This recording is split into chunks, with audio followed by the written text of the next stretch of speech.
The crystalline walls of the Nexus station hummed with the collective breath of 1,000 different species.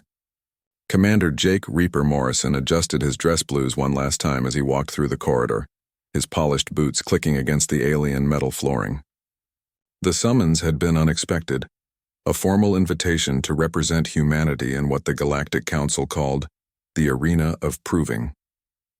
Ambassador Chen walked beside him, her face pale with worry. "Jake, you need to understand what you're walking into. No species has ever survived the arena trials. Ever.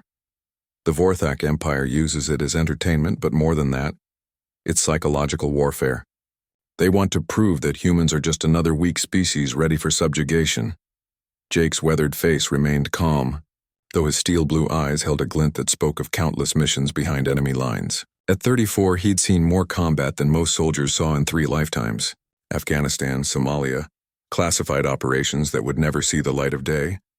But this was different. This was about representing every human being alive. "Ma'am, with respect, I've been in situations where survival wasn't supposed to be possible before." His voice carried the easy confidence of a man who'd cheated death so many times it had become routine. "What exactly am I facing in there?" Chen pulled up a holographic display on her tablet. "The arena is a massive environment that shifts and changes. It tests everything: physical strength, mental fortitude, tactical thinking, adaptability. But Jake, the creatures they put in there," she shuddered. The last contestant was a Krillian war beast, bred specifically for combat. It lasted 4 minutes. Through the massive viewport, Jake could see the arena itself, a colossal sphere suspended in space, its surface rippling with energy patterns. Ships from across the galaxy surrounded it, their crews eager to witness what they assumed would be humanity's humiliation. The Vorthak had been pushing for human worlds to submit to their empire, claiming humans were too fragile, too emotional, too weak to survive in the greater galaxy. "The Vorthak General Vexthor will be watching personally," Chen continued. "He's been vocal about humans being inferior. This is his chance to prove it to the entire Galactic Council." Jake studied the arena's specifications on the display. Environmental hazards, predatory aliens, puzzles that required both brute force and cunning. The structure could simulate any environment: frozen wastelands, lava fields, underwater caverns, zero-gravity combat zones. Most contestants died within the first challenge. "How long does this usually last?" Jake asked, already mentally preparing contingency plans. The record holder was a Thrakari Warrior Prime, 11 minutes and 37 seconds. Most don't make it past 5 minutes. A smile tugged at the corner of Jake's mouth. "Well, that's not setting the bar very high, is it?" Chen stared at him in disbelief. "Jake, this isn't a joke. If you die in there, it's not just your life, it's humanity's future. The Council will use your failure as justification to classify us as a protected species. We'll lose our independence, our colonies, everything we've built." Jake stopped walking and turned to face her fully. "Ambassador, I understand the stakes. But you need to understand something too. I'm not going in there planning to survive 11 minutes. I'm going in there planning to win." The docking bay doors opened, revealing the Vorthak transport that would take him to the arena. The ship was enormous, its black hull adorned with the Empire's crimson insignia. Vorthak soldiers, 8 feet tall with chitinous armor and forearms, waited at the entrance. Their mandibles clicked in what Jake assumed was amusement. As they approached, one of the Vorthak spoke through a translation device. "So this is the human champion, smaller than we expected." Jake looked up at the towering alien and grinned. "Yeah, I get that a lot." The transport's interior was designed to intimidate. Walls lined with weapons from conquered species, trophy skulls, recordings of previous arena contestants meeting their demise. Jake settled into the restraint harness, completely relaxed despite being surrounded by what were essentially giant alien predators. One of the Vorthak leaned close, its breath reeking of sulfur. "Human, do you know how your species dies in the arena? We have studied your physiology. You are soft, weak, emotional creatures. You break easily." Jake's smile never wavered. "You know what I've learned in my line of work? The loudest guy in the room is usually compensating for something. Thanks for the intel, though." The alien recoiled, clearly not expecting such composure from what it considered prey. Jake used the journey to study his escorts, noting their movement patterns, potential weak points, and behavioral tells. Old habits died hard, and in his experience, every piece of information could be the difference between life and death. The transport docked with the arena's entrance portal. Through the viewing screens, Jake could see the massive amphitheater where thousands of aliens had gathered to watch. News feeds were being broadcast across the galaxy, the human who dared to enter the arena where none survived. As they prepared to disembark, Jake caught sight of his reflection in the polished metal wall. He looked exactly like what he was, a predator in dress blues. Years of combat had honed him into something the galaxy had never encountered before. A human warrior who'd learned to thrive in impossible situations. The Vorthak guards escorted him through a series of increasingly elaborate corridors, lined with the weapons and armor of previous contestants. Jake noted the variety. Energy weapons, molecular blades, powered exoskeletons. Everything designed for maximum lethality, all of it had failed. Last chance to withdraw, human, the lead Vorthak guard sneered. Your species could submit now and avoid the embarrassment. Jake paused at the threshold of the arena's preparation chamber. Beyond the energy barrier, he could see the vast expanse where he would face whatever horrors the Vorthak had designed. The crowd's roar was deafening, alien voices calling for blood and spectacle. He turned back to the guard with that same easy smile. You know what? I think I'll stick around. This might be fun. The energy barrier dissolved, and Jake stepped into the arena's staging area. Above him, holographic displays showed his vitals to the crowd, heart rate steady, adrenaline levels normal. No signs of the fear that had consumed every previous contestant. In the observation deck, General Vexthor settled into his command throne, mandibles clicking with anticipation. This would be over quickly, and then the humans would finally understand their place in the galactic order. Jake looked around the staging area one final time, then gave a casual salute to the cameras broadcasting across the galaxy. Well, he said to himself, let's see what all the fuss is about. The arena's floor materialized beneath Jake's feet, a vast circular platform suspended in an energy dome. The surface looked like polished obsidian, perfectly smooth and reflecting the alien lights above. Around him, the walls shimmered and began to shift, the arena's AI systems coming online to create the first challenge. Jake stood perfectly still, hands relaxed at his sides, as the environment transformed around him. Years of training had taught him that the first few seconds of any engagement were crucial for gathering intelligence. The temperature was rising rapidly, and the obsidian floor began to glow with internal heat. Above him, General Vexthor's voice boomed through the arena's speakers, translated into galactic standard. Human champion, you face the trial of fire, the same test that claimed the Krillian war beast. The floor will reach temperature sufficient to melt most metals within 60 seconds. The only escape is to reach the cooling stations before your flesh burns from your bones. Jake looked up at the observation decks where thousands of aliens watched with anticipation. He could see the holographic displays showing the rising temperature, already hot enough to cook most organic matter. Then he looked around the arena and spotted them. 3 crystalline pillars rising from the floor about 50 meters apart, each glowing with cool blue energy. The first challenge seemed straightforward: survive the heat while navigating to safety. But Jake's trained eye caught details the crowd missed. Scorch marks on certain sections of the arena walls, blast patterns that suggested explosive devices. This wasn't just about heat tolerance. It was about recognizing and avoiding additional traps. As the floor temperature climbed past the melting point of lead, Jake began to move. But instead of sprinting desperately toward the nearest cooling station like previous contestants, he moved with deliberate precision. He'd noticed something the arena designers hadn't expected anyone to catch. The obsidian surface wasn't uniformly thick. Using a technique from his demolitions training, Jake tested the floor's resonance by tapping his boot against different sections. The sound told him everything he needed to know. About 20 meters to his left, the floor was thinner, suggesting a hollow space beneath. The crowd's roar shifted to confused murmuring as Jake appeared, to ignore the cooling stations and instead headed toward what looked like the most dangerous part of the arena. His boots were starting to smoke now, the heat affecting even military-grade materials.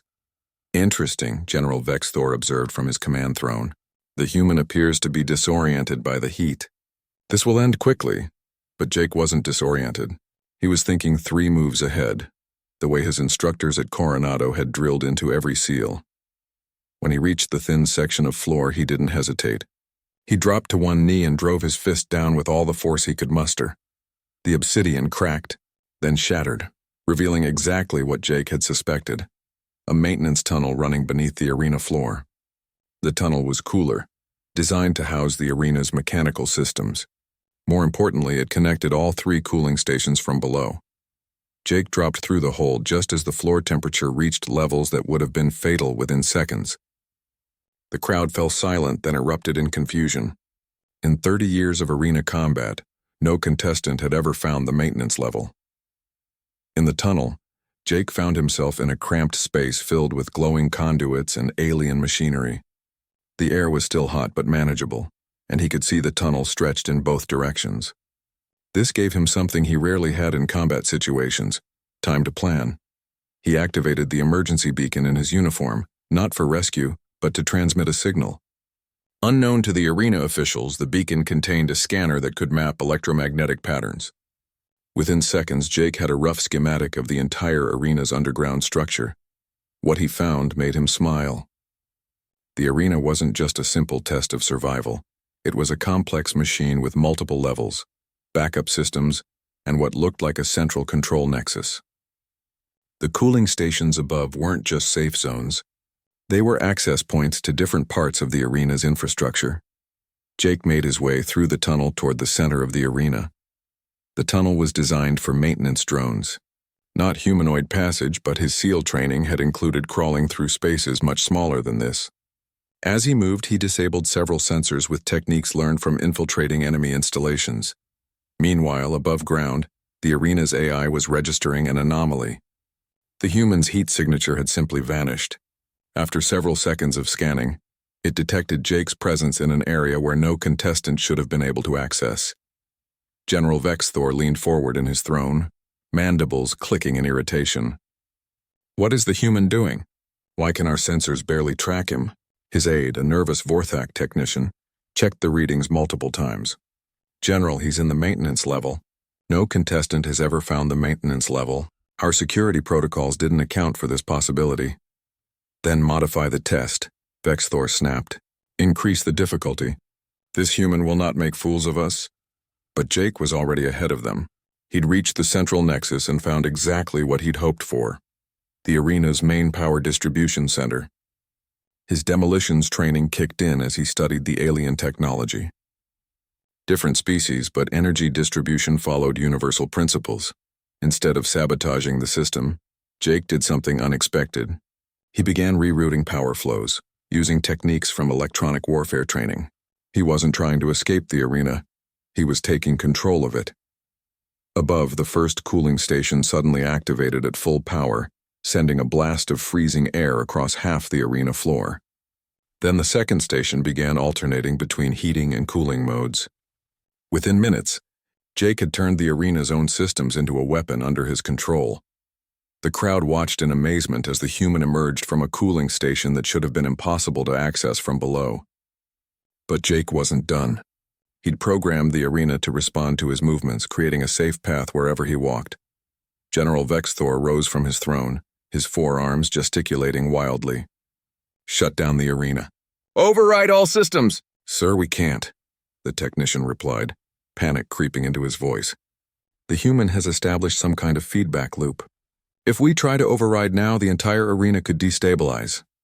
Jake walked calmly across the arena floor, which now maintained a perfect temperature around him wherever he stepped. He'd turned a death trap into a controlled environment, using the enemy's own technology against them. As he approached the center of the arena, Jake looked up at the observation decks and gave a casual wave. The gesture was transmitted across the galaxy, and for the first time in arena history, the crowd was silent not from witnessing death, but from witnessing something impossible. "Trial 1 complete," Jake called out, his voice carried by the arena's amplification systems. "What's next?" In the observation deck, Ambassador Chen watched with a mixture of pride and terror. Jake had not only survived the first trial, but had fundamentally changed how the arena operated. The implications were staggering. If a human could reprogram Vorthak technology this easily, what did that say about their supposed technological superiority? General Vexthor's mandibles clicked rapidly, a sign of extreme agitation among his species. Initiate Trial 2 immediately. Deploy the hunters. I want this human destroyed. But as the arena began its next transformation, Jake stood ready in the center, completely relaxed.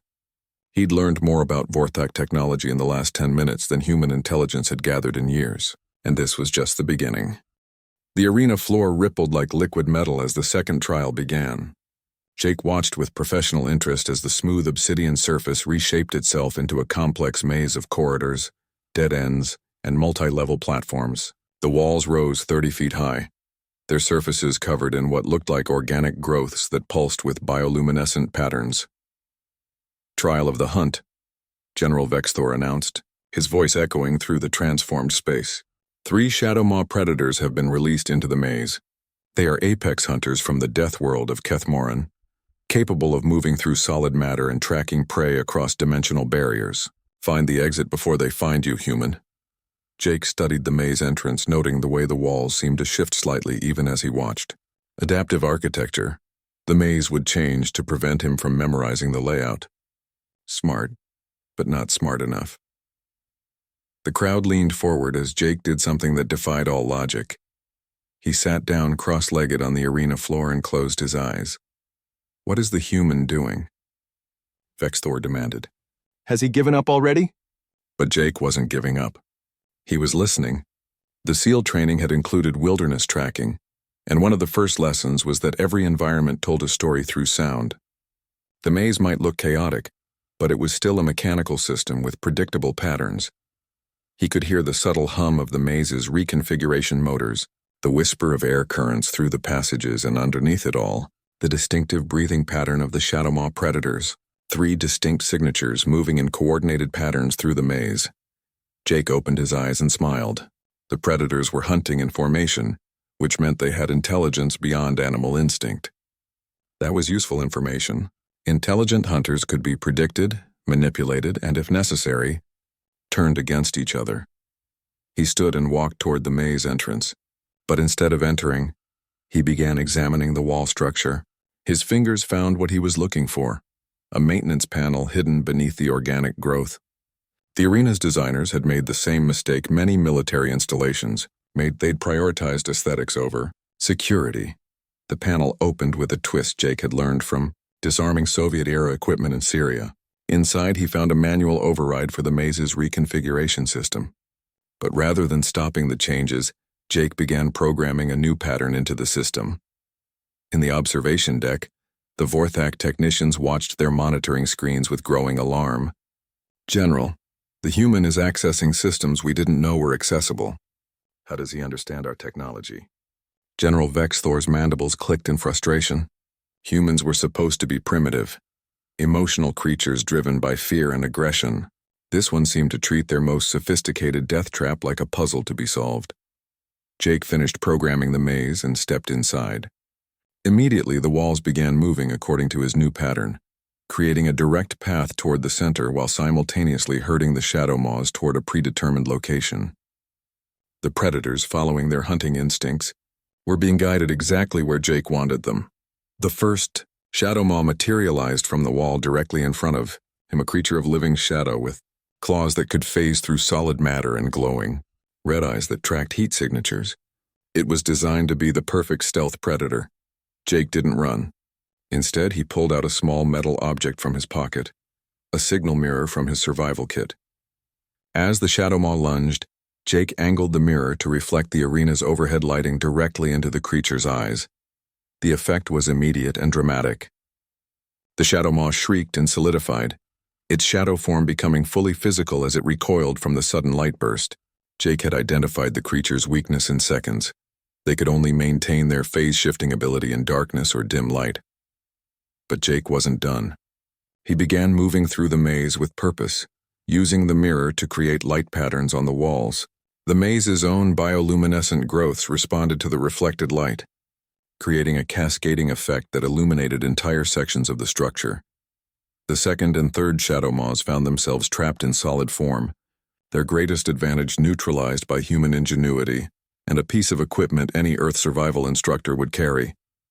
Impossible, breathed one of the Vorthak observers. He's turned our apex predators into ordinary animals. Jake reached the maze's center where a glowing exit portal waited. But instead of leaving immediately, he did something that sent shockwaves through the watching alien species. He began calling to the shadow maws.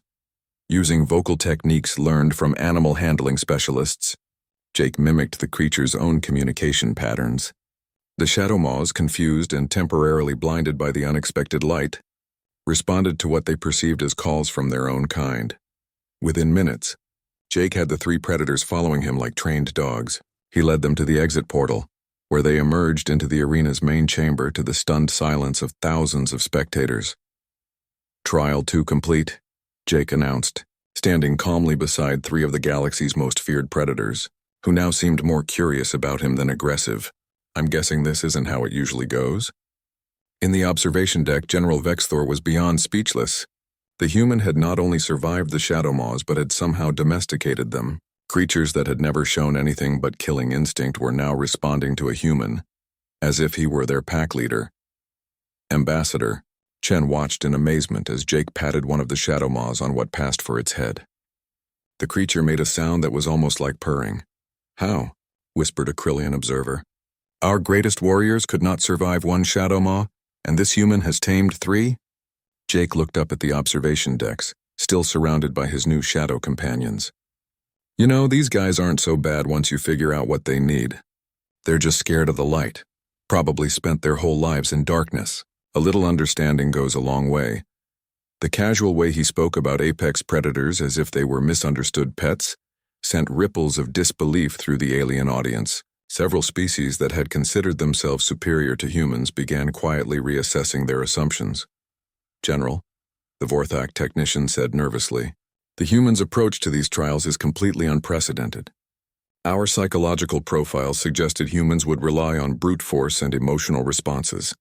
This one is thinking systematically, adapting our own systems against us." General Vexthor's 4 arms trembled with rage. "Then we escalate. Deploy the war constructs for Trial 3. No living being has ever defeated them." But as Jake stood in the center of the arena, absently scratching behind what he assumed was a shadow maw's ear, he was already analyzing the arena's next transformation. The walls were beginning to glow with energy patterns that suggested massive mechanical deployment. "War constructs, huh?" he mused to himself, watching the arena prepare its next challenge. "Well, I've tangled with robots before." One of the shadow maws made a questioning sound and Jake smiled. "Don't worry, guys. I've got a feeling we're going to be working together on this next one." The arena completed its transformation, revealing an environment that looked like a mechanized battlefield. Towering war machines began activating around the perimeter, their weapon systems charging with ominous energy buildups. Jake surveyed the new challenge with the same calm assessment he'd brought to the previous trials. Somewhere in the observation deck, alien species were beginning to realize that their assumptions about humanity might have been dangerously wrong. "All right," Jake said to his shadow companions, "let's see what these things can do." The war constructs rose from hidden panels in the arena floor like mechanical demons emerging from digital hell. Each one stood 15 feet tall, their chassis gleaming with weapon pods and energy shields. Jake counted 6 of them as they deployed in perfect formation around the arena's perimeter, their optical sensors scanning for targets with ruthless precision. "These constructs represent the pinnacle of Vorthak military engineering," General Vexthor announced with renewed confidence. "Each one possesses the firepower of a battleship and the tactical programming of our greatest military minds. They have never been defeated in single combat." Jake looked around at the mechanical army surrounding him and his 3 Shadowmaw companions. The constructs were impressive: adaptive armor plating, multiple weapon systems, and what appeared to be energy shields that could deflect most known weaponry. But Jake had learned something important during his years in special operations. The more sophisticated a weapon system, the more ways it could be broken. The first war construct stepped forward, its main cannon charging with a whine that made the air itself vibrate. Jake could see the targeting laser painting him for a kill shot that would vaporize him, and probably everything within a 50-foot radius. Instead of diving for cover, Jake did something that made the alien audience gasp. He stepped directly into the targeting beam and raised his hands in surrender. "Hold fire," he called out, knowing the constructs would have audio pickups. I'm unarmed and surrendering unconditionally. The war construct paused, its weapon systems cycling down as its programming encountered an unexpected scenario.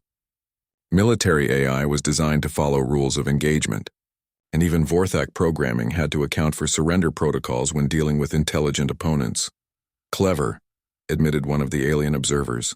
He's exploiting their ethical subroutines. But Jake wasn't done. As the construct approached to accept his surrender, Jake began speaking rapidly in what sounded like technical jargon. My surrender is conditional on verification of your compliance with Galactic Convention Article 12, regarding the treatment of prisoners of war. I need to confirm your authorization codes and command structure before I can legally surrender to your authority. The war construct's optical array flickered as its AI attempted to process this request. Jake was speaking in a mixture of military protocol and legal terminology that required the machine to access multiple databases and cross-reference regulations it had never been programmed to handle in combat situations, while the construct was busy trying to determine whether it needed to produce authorization codes for a prisoner surrender. Jake was studying its design at close range. He could see the joints where armor plates met, the cooling vents for its power systems, and most importantly, the external data ports used for maintenance and updates. I'll need to see your maintenance logs to verify that your weapons systems are properly calibrated for non-lethal prisoner containment. Jake continued, moving closer to the confused machine. Galactic Convention requires all military hardware to maintain detailed operational records. The war construct's AI was now completely overwhelmed, trying to reconcile its combat programming with surrender protocols and galactic legal requirements it had never been designed to understand. Meanwhile, Jake casually leaned against the machine's leg, positioning himself directly next to one of the maintenance ports. From his pocket, he produced what looked like a standard data tablet, actually a piece of highly classified military hardware capable of interfacing with almost any computer system. Jake had used similar devices to hack enemy communications in a dozen different combat zones. As the construct continued processing his increasingly complex legal requests, Jake connected his tablet to the maintenance port. Within seconds, he was inside the machine's operating system. Vorthak AI architecture was sophisticated, but followed predictable patterns. Jake navigated through the command structures until he found what he was looking for: the construct's friend or foe identification protocols.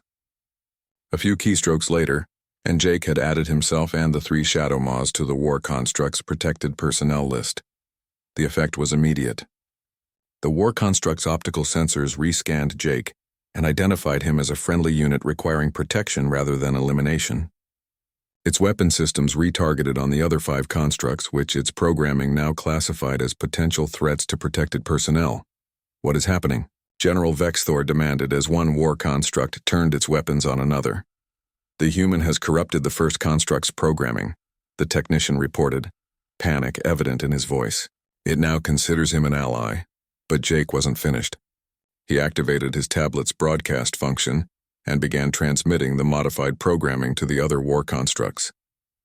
The machine's automated update systems accepted the new code as legitimate maintenance data, spreading Jake's modifications through the entire unit. Within minutes, all 6 war constructs had reclassified Jake as their commanding officer, and the Shadow Maws as friendly units under his protection. The most sophisticated war machines in Vorthak military history now stood at attention, awaiting orders from a human Navy SEAL. Jake patted the first construct's leg affectionately. Thanks for working with me on the legal stuff, big guy. Now I need you all to stand down and power down your weapon systems. We're going to end this trial peacefully. The war constructs immediately complied, their weapon systems cycling down and their armor plating retracting into non-aggressive configurations. Jake had turned the arena's deadliest challenge into his own personal security detail. The silence in the observation deck was absolute. Several alien ambassadors were frantically transmitting emergency communications to their homeworlds. The implications of what they'd just witnessed went far beyond arena combat. If humans could reprogram Vorthak military systems this easily, the entire galactic power balance was in question. Trial 3 complete, Jake announced, giving a casual salute to the cameras. Your war constructs are pretty impressive, but they could use some better cybersecurity protocols. I'd be happy to write up a report on the vulnerabilities if you're interested. General Vexthor was now vibrating with rage, his chitinous armor clattering as he struggled to contain his fury. This is impossible. No organic mind should be able to comprehend our AI architectures. Ambassador Chen watched from the diplomatic section with a mixture of pride and terror. Jake had just demonstrated that human ingenuity could overcome even the most advanced alien technology. But he'd also potentially started a galactic incident that could lead to war. One of the shadow maws made a questioning sound, and Jake looked down at the creature. Yeah, I think we're making some people nervous. But don't worry, we're just getting started. The arena began its next transformation, and Jake could feel the tension in the observation decks reaching critical levels. He'd proven that humans could survive impossible odds, adapt to any challenge, and turn enemy advantages into their own weapons. But more than that, he'd done it all with a smile, treating each deadly trial like an interesting puzzle, rather than a fight for survival. As the arena walls began shifting into their next configuration, Jake stood surrounded by his unlikely allies, 3 apex predators and 6 war machines, all now loyal to him through a combination of understanding, respect, and superior tactical thinking. Well, team, he said to his assembled companions. Looks like they're not giving up yet. What do you say we see what Trial 4 has in store for us? The war construct's optical sensors focused on the arena's transformation with protective intensity, ready to defend their new commander against whatever came next. The Shadow Maws moved to flank positions around Jake, their earlier fear replaced with what could only be described as devotion. For the first time in arena history, a contestant was entering a trial with his own army. The arena's transformation for the 4th trial was unlike anything that had come before. Instead of reshaping the physical environment, the walls began displaying complex holographic equations, mathematical theorems, and what appeared to be multi-dimensional puzzles that hurt to look at directly. The floor became a grid of light patterns that shifted and pulsed with incomprehensible logic. The trial of minds, General Vexthor announced, his voice tight with barely controlled frustration. You face the quantum consciousness, an artificial intelligence that has absorbed the collective knowledge of 17 different civilizations. It will test not your physical capabilities, but the very limits of your intellectual capacity. Solve its puzzles or be driven insane by concepts your primitive mind cannot comprehend. Jake looked around at the transformed arena with genuine interest. The equations floating in the air were a mixture of theoretical physics, quantum mathematics, and what appeared to be philosophical paradoxes expressed in mathematical form. The patterns on the floor seemed to be mapping some kind of multidimensional logic structure. A voice emanated from everywhere and nowhere, cold, precise, utterly without emotion. Human-designated Jake Morrison, you will face 17 progressively complex intellectual challenges. Each failure will result in neural feedback designed to overload your cognitive processes. Previous contestants have achieved an average of 2.3 solutions before mental collapse. Jake nodded thoughtfully, then looked at his war construct companions. You guys have any computational capabilities I could borrow? The lead construct's optical array focused on him. This unit possesses quantum processing matrices capable of 10-15 calculations per second. Commander? Perfect. Jake pulled out his data tablet and connected it to the construct's external port. I'm going to need you to run some parallel processing for me. Think of this as a team exercise. The quantum consciousness, materialized as a shifting geometric form in the center of the arena, constantly changing shapes that seem to exist in more dimensions than human perception could normally handle. Your crude mechanical allies cannot assist you, human. This trial requires understanding, not computation. Jake looked up at the entity with that same easy smile he'd worn throughout the previous trials. See, that's where you're wrong. You're testing intelligence, but intelligence isn't just about processing power or even understanding. It's about knowing how to use the tools available to you. The first puzzle materialized in front of Jake, a complex equation involving quantum field theory and temporal mechanics. It was the kind of problem that would require years of advanced study just to understand the question, let alone find the solution. Jake studied it for about 10 seconds, then began typing on his tablet. But instead of trying to solve the equation himself, he was programming his war construct allies to analyze different aspects of the problem simultaneously. One construct handled the quantum mechanics components, another processed the temporal elements, while a third analyzed the overall logical structure. That is not how this test is designed to work, the quantum consciousness stated, its form flickering with what might have been irritation. Yeah, well, I've never been big on following instructions when they don't make sense, Jake replied, synthesizing his ally's analysis into a complete solution. See, you're thinking like a typical AI, all raw processing power and no creativity. But humans? We're social creatures. We solve problems by working together, pooling our knowledge and leveraging our resources. The first puzzle dissolved as Jake's solution proved correct. The quantum consciousness immediately generated a more complex challenge, a philosophical paradox about the nature of consciousness, expressed in mathematical terms. This time, Jake brought his Shadowmaw companions into the equation. These guys experience reality differently than we do, he explained to the puzzled AI. They perceive dimensions that solid matter can't normally access. That gives them a unique perspective on consciousness and reality. Using his tablet to translate the Shadowmaw's dimensional perceptions into mathematical concepts, Jake approached the philosophical paradox from an angle the quantum consciousness had never considered. The solution emerged not from pure logic, but from an intuitive understanding of multiple states of existence. Impossible, the entity stated as the second puzzle dissolved. You are using non-intellectual resources to solve intellectual problems. That's exactly right, Jake confirmed, already working on the third challenge with his hybrid team of allies. You've made the same mistake a lot of really smart entities make. You think intelligence is separate from everything else. But real intelligence is about integration, adaptation, and making connections that others miss. The puzzles kept coming, each one more complex than the last. But Jake had turned the trial into something unprecedented, a collaborative effort between human creativity, artificial intelligence, and alien perception.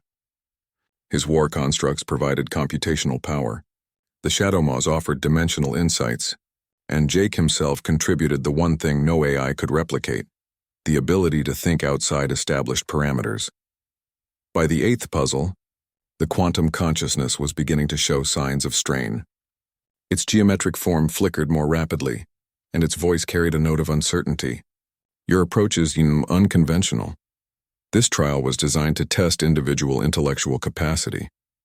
And that's your problem right there, Jake said, working through a puzzle that involved mapping the consciousness patterns of extinct civilizations. You're still thinking in terms of individuals versus individuals. But humans are pack hunters, social problem solvers. We've never been about individual superiority. We're about collective intelligence. The 12th puzzle was a trap designed to create recursive logical loops that would overwhelm any organic mind. But Jake had programmed his war constructs to handle recursive processing while using his own intuition to find the conceptual escape routes. The Shadowmaws, with their ability to phase through solid logic into dimensional spaces where paradoxes could coexist, provided the key insights needed to break the loops. This is not individual achievement, the quantum consciousness protested as puzzle after puzzle fell to Jake's hybrid approach. You're absolutely right, Jake agreed cheerfully. This is human achievement. We're not trying to prove I'm smarter than you. We're proving that human intelligence works differently than AI intelligence. We build teams. We share knowledge, we leverage every advantage we can find. That's not cheating, that's evolution. The 16th puzzle appeared, a challenge so complex that it had supposedly driven the collective consciousness of an entire species into madness. It required simultaneously understanding quantum mechanics, temporal paradoxes, multidimensional geometry, and the fundamental nature of existence itself.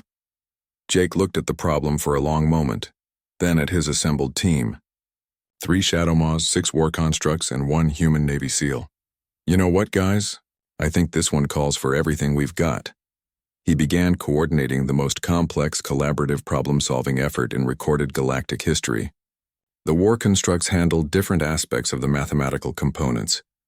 The Shadowmaws provided insights from dimensions where the paradoxes didn't apply, and Jake synthesized all of it through human intuition and pattern recognition. The solution, when it came, was elegant in its simplicity, a proof that existence itself was a collaborative effort between multiple states of reality, requiring different types of consciousness to fully comprehend. The quantum consciousness went silent for several long moments.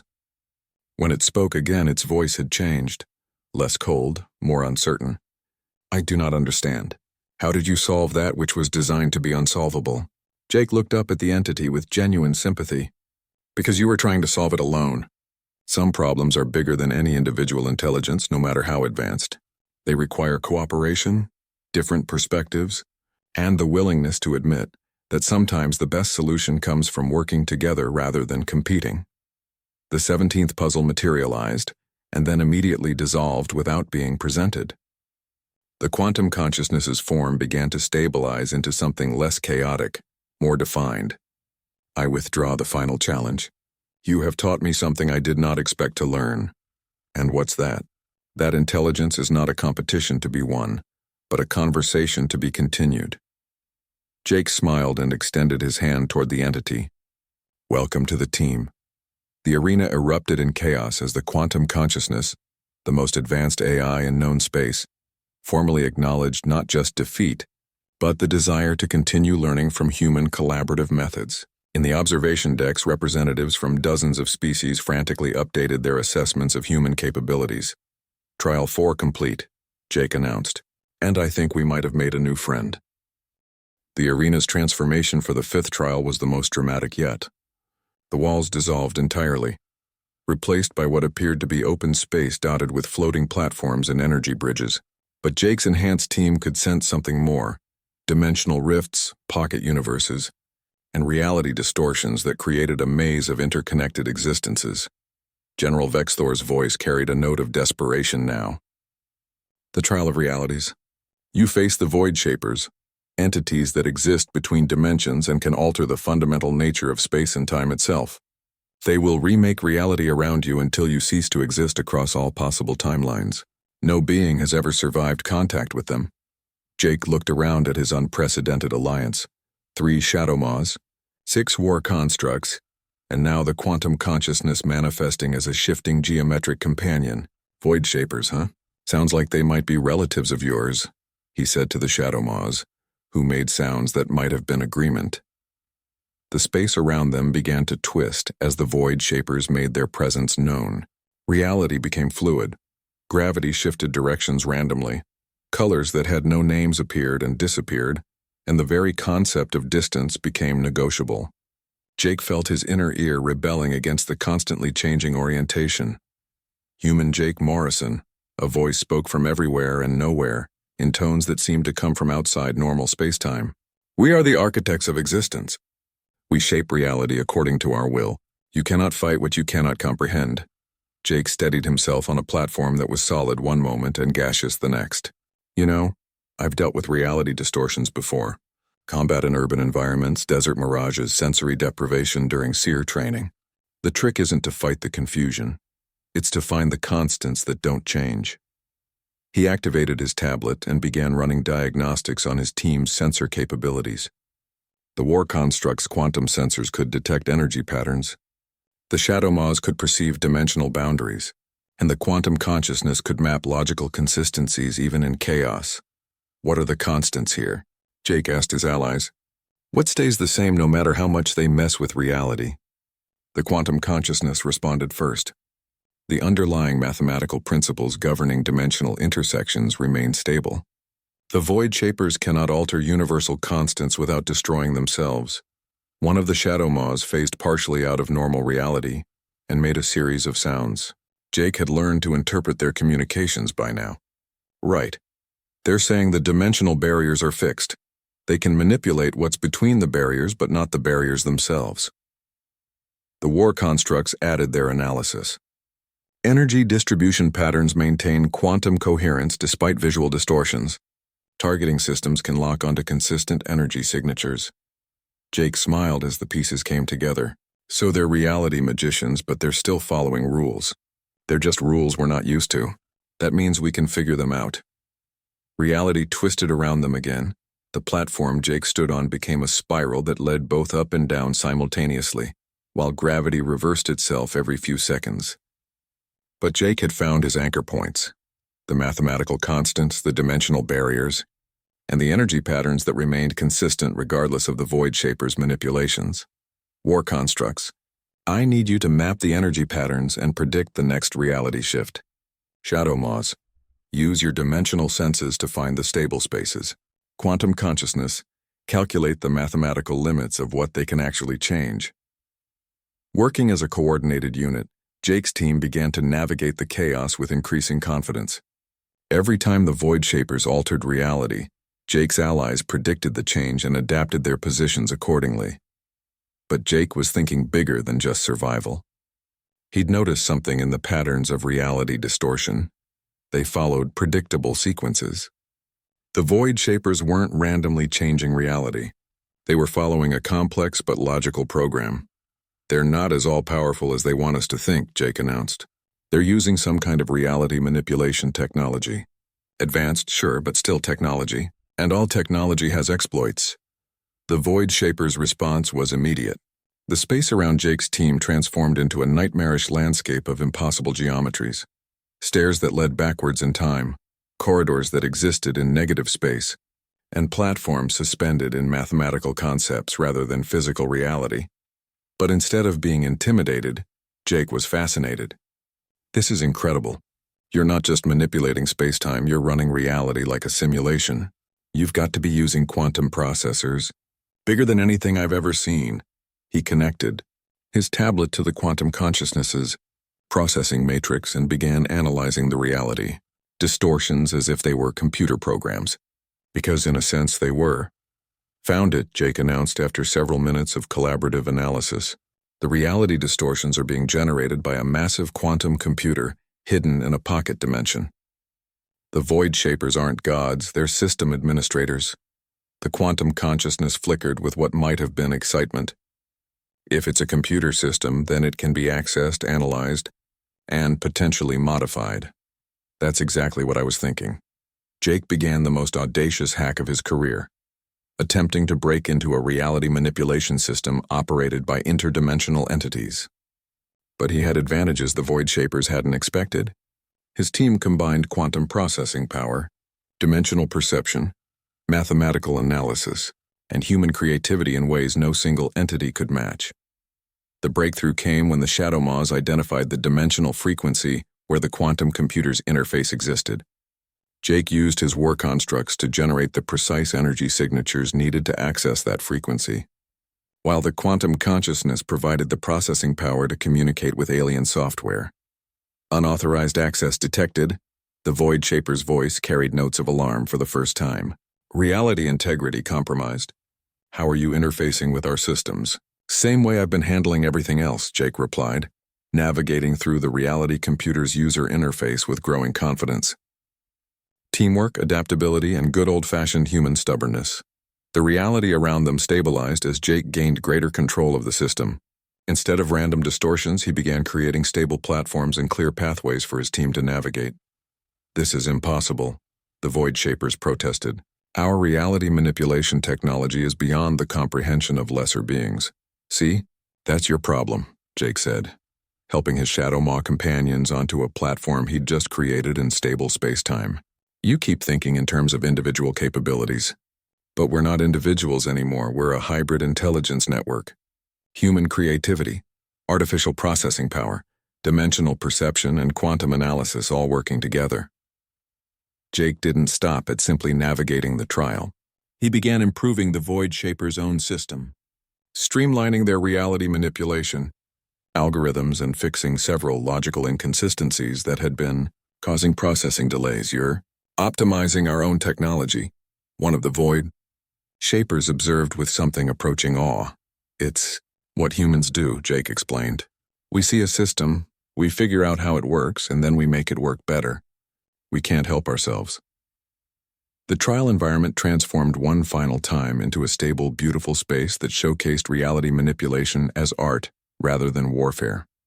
The Void Shapers manifested as geometric entities similar to the quantum consciousness, their hostility replaced by curiosity. We withdraw our challenge, they announced. You have demonstrated something we thought impossible, the ability to not just survive our reality distortions, but to improve upon them. We wish to learn more about this collaborative intelligence you have created. Jake looked around at his expanded team, now including reality shapers among his allies. and grinned. "Welcome aboard. I think you're going to like working with us." In the observation deck, the silence was now absolute. Representatives from across the galaxy were witnessing something unprecedented. A human who didn't just survive impossible challenges, but turned enemies into allies through superior understanding and cooperation. General Vexthor was trembling with rage and something approaching fear. The human had just befriended entities that could reshape reality itself. The implications for galactic power structures were staggering. Trial 5 complete, Jake announced, surrounded by an alliance that represented the pinnacle of technological and dimensional evolution. What's next? But he could sense from the energy in the observation decks that the next trial would be different. He'd proven too much, changed too many fundamental assumptions about human capabilities. Whatever came next would be designed not just to defeat him, but to ensure his lessons died with him. Jake looked up at the watching aliens with that same confident smile. "You know, I get the feeling we're making some people really nervous up there." The arena fell silent as General Vexthor himself descended from the observation deck. No longer content to watch from above, he materialized in the arena wearing full combat armor that gleamed with energy fields and weapon systems. This wasn't a trial, this was personal. "There will be no sixth trial," Vexthor announced, his forearms spreading wide to display an arsenal that could level a city block. "I will end this mockery myself. You have made fools of our technology, corrupted our systems, and turned our own weapons against us. This ends now." Jake looked around at his assembled allies, 3 Shadow Maws, 6 War Constructs, the Quantum Consciousness, and the Void Shapers, then back at the General with that same easy smile. "You know, I was wondering when you'd get tired of sitting on the sidelines." The observation decks erupted in chaos. Alien ambassadors were shouting protests. Security forces were mobilizing, and Ambassador Chen was frantically transmitting emergency communications to Earth. Fourth General personally entering the arena to kill a contestant violated every diplomatic protocol in galactic law, but General Vexthor was beyond caring about protocols. "You have shown the galaxy that Vorthak's superiority is a lie. You have proven that our most advanced weapons are worthless against human cunning. This cannot be allowed to stand." Jake studied the General's armor and weapons with professional interest. Impressive gear. Energy shields, plasma cannons, what looks like a personal reality distortion field generator. "You've basically turned yourself into a one-man army." "I am the pinnacle of Vorthak military evolution," Vexthor declared, his weapon systems charging. "I will restore our honor by crushing you personally." "Here's the thing, though," Jake said, his voice carrying across the arena through the amplification systems. "You still don't understand what you're really fighting." The General fired first, a plasma burst that should have vaporized Jake and half his allies. But the War Constructs had already moved to intercept, their own shields absorbing the blast while the Shadow Maws phased through the attack entirely. The Quantum Consciousness calculated optimal defensive positions, while the Void Shapers altered local reality to redirect the energy harmlessly into parallel dimensions. "You think you're fighting me?" Jake continued, completely calm despite the fact that weapons capable of destroying starships were being fired around him. "But you're not. You're fighting an idea." Vexthor launched himself forward with jump jets, 4 arms wielding different weapons simultaneously. But Jake's team moved with perfect coordination. The Shadow Maws confused his targeting systems by phasing in and out of reality. The War Constructs provided covering fire, and the Quantum Consciousness predicted his attack patterns faster than his armor's AI could adapt. The idea that different species working together are stronger than any single species working alone, Jake said, ducking under a molecular disruptor beam while one of his Shadow Maw companions materialized behind the General to disrupt his armor's power. Coupling Vexthor's energy, shields flickered and failed as the Void Shapers subtly altered the physical constants in the space around his armor, making his defensive systems operate outside their design parameters. The General found himself vulnerable for the first time in decades of warfare.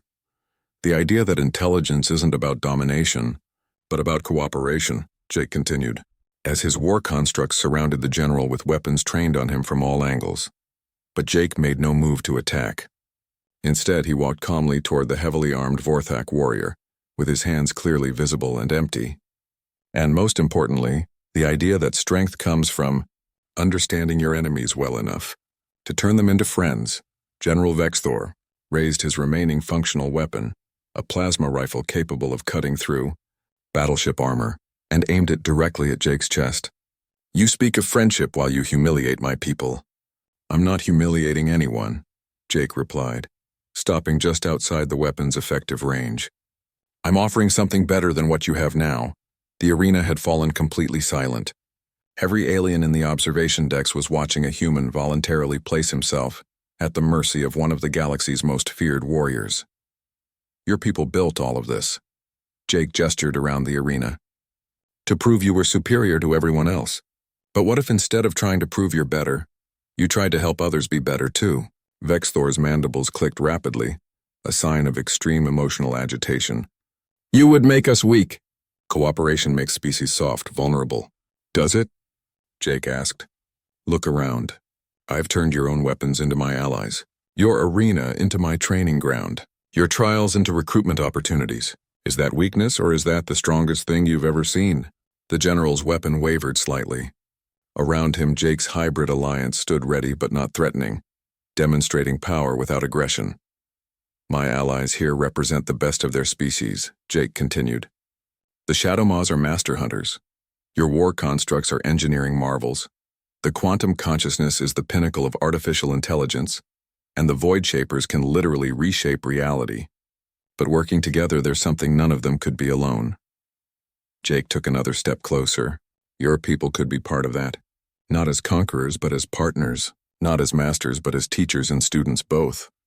General Vexthor's weapon lowered slightly. "And what if we refuse? What if we choose to remain as we are?" "Then you remain as you are," Jake said simply. "Free to make your own choices, but also free to change your mind later if you decide cooperation looks better than conquest." The general stared at Jake for several long moments, his forearms trembling with conflicting emotions. Around them, the arena waited in absolute silence. Finally, Vexthor lowered his weapon completely. "You offer alliance to those who sought your destruction. I offer friendship to those brave enough to try something new." The general removed his helmet, revealing a scarred face that showed the toll of decades of constant warfare. "I do not know how to be anything other than a warrior." Jake smiled and extended his hand. "Lucky for you, I know something about being a warrior. The trick is figuring out what's worth fighting for." General Vexthor looked at Jake's outstretched hand, then at the assembled alliance of former enemies turned friends. Slowly, carefully, he reached out and clasped Jake's hand with one of his forearms. The arena erupted, not in violence but in something unprecedented. Cheers from alien species who had just witnessed a new kind of strength. Diplomats who had expected to witness humanity's defeat instead saw the birth of an alliance that could reshape galactic civilization. Ambassador Chen watched from the observation deck with tears in her eyes as Jake stood surrounded by beings who had entered the arena as enemies and emerged as family. "Ladies, gentlemen, and distinguished beings of all species," Jake's voice carried across the arena one final time, "I hereby declare the arena trials officially complete. And if anyone else wants to try that whole impossible survival challenge thing, well..." He looked around at his extraordinary alliance and grinned. "We'll be ready." The cheers continued as Jake and his team, now including a Vorthak general, walked toward the arena's exit together. Humanity had not only survived first contact with galactic civilization, they had fundamentally changed what galactic civilization meant, and Jake Morrison, Navy SEAL, had done it all with a smile. The galaxy would never be the same.